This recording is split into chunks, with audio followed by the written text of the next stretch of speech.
My beloved, Boss Mike, Severa. Mga kababayan ko, ayan, retired police colonel, Colonel Royina Garma arrives in the Philippines. Kanina po yan, mga kababayan. Nako, ano ba ito? Mukhang may plano na naman kayo rito. Di ba? Nawala. Dito, yan. Yan. Mukhang may plano sila, mga kababayan eh. Ano? Mukhang may plano. Ngayon, mga kababayan ko, alam nyo po ba?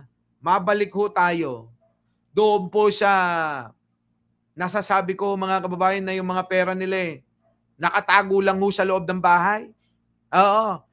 Ayon sa aking bubwit, mga kababayan ko, meron pong isang, wag muna natin pangalanan, hindi pa sinasabi sa akin yung pangalan eh.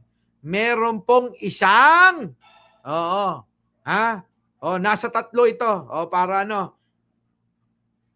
kontratista, kawani ng gobyerno, at politiko. Nandyan lang yan sa 3 na yan. Dahil po, mga kababayan, gusto niya na pabilibin, pahangain yung chika bebe na binuking niya, mga kababayan. Gusto niyang pabilibin eh. Siguro trip na trip niya. Siguro bengbang na siya. Mga kababayan, yung chika bebe, abay sinama ho sa isang kondo at pinakita, mga kababayan, ang nakasalansan na limpak-limpak na mga salapi. Ayon niya sa ating bubwit, mga kababayan, abay, kita niyo, mga kababayan, siya gusto niya, Dolores Bosas, gusto niya na mabengbang siguro, abay, pinagyabang yung pong napakaraming kwarta na nasa isang malaking silid, nakasalansan. Siyempre nga naman yung babaita na binuking niya nung nakita yung kwarta. Siyempre, parang sinasabi niya, wag ka nang ma-inlove sa akin, dito na lang. Ngayon ho, mga kababayan alam nyo ho yung mga ganyan, chismosa rin yan. Abay, chinecheck. Pinlex. Tama ka, Arnold. Pinlex. Tapos ho, mga kababayan, ito na. Putik na yan, ikwinento sa mga kaibigan. Ayun, mga kababayan. Hanggang kumalat. Nako, mga kababayan ko, kakapal na mga mukha talaga. Biruin nyo tayo, namumroblema kung saan tayo kukuha ng pamasahe, papasok sa trabaho.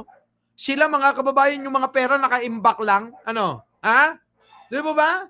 Mga naka-imbak lang Jocelyn Herbilin. Di ba? Wala stick. Nako, mukhang maiimbestigahan daw Ayon sa ating bubwit, mukhang maiimbestigahan. Nako! Marami kayong ganyan, alam ko. Marami kayong ganyan. Eto na, mga kababayan. Si Garma. Paano na ito? Ano na gagawin dito? Anong plano nyo rito kay Garma? Humaba na yung buhok Naging long hair na, mga kababayan Naging kamukha na ni Joey Akala ko kanina si Joey na. Hinuli ng pulis. Yung pala si Garma.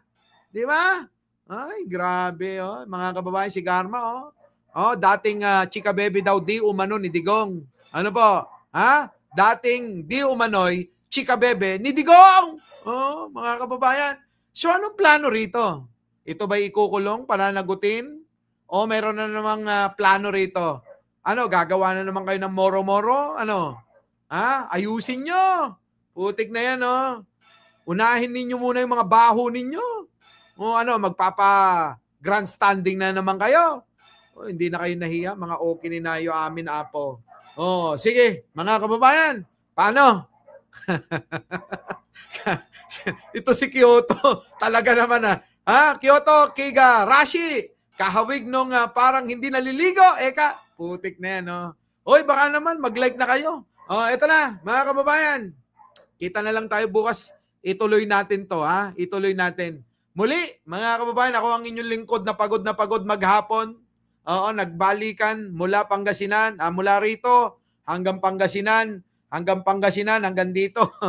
Wala stick, mga kababayan, makatikim lang ng tupig at saka dinengdeng ng nanay ko.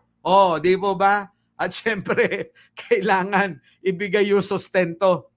So mga kababayan, ako po ang inyong lingkod. Pasensya na kayo. Basta shoutout po sa inyong lahat. Magandang gabi. Luzon, Visayas at Mindanao. At talagang God pa na ako. Nadagdag pa itong nakakaawang si Pangulo. Opo. Maraming salamat po. Our beloved Boss Mike Cervera.